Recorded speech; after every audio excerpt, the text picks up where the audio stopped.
been more than a week since more than 30 people were killed in back-to-back mass shootings. One in El Paso, the other in Dayton. And tonight there's growing pressure for the president and Congress to pass new gun laws. But a group here in New Mexico tells us lawmakers need to hold their horses. Patrick Hayes is live in the newsroom. Patrick, who's speaking out tonight?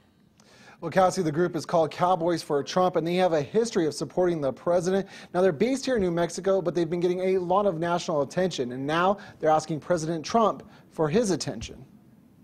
I believe that New Mexico has never needed our president more than New Mexico needs our president today. Otero County Commissioner and Cowboys for Trump founder Couy Griffin spent Saturday morning. We got the posse back there. Riding horseback to a campaign-style rally in Belen. Unlike these mass shooters, it's always a gun that's looked at. He admits there are safeguards that new laws could create, but doesn't think background checks should be one of them. Maybe some extra attention given to different areas, but in regards to the red flag law and the background check law in New Mexico now, the laws are bad for law-abiding citizens.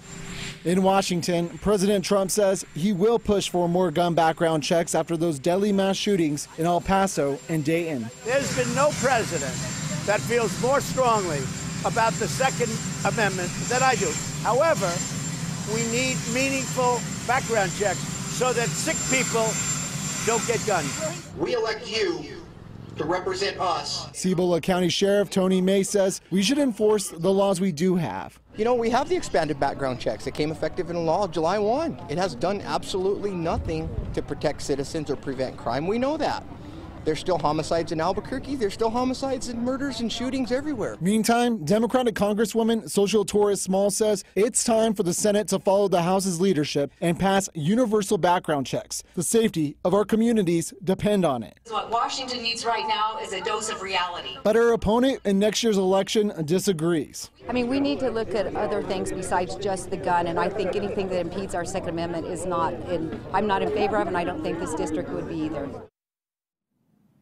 Now the city of Albuquerque will look at passing some resolution urging lawmakers at the state level to enforce stricter gun laws in our state. Reporting in the newsroom, Patrick Hayes, KOB4.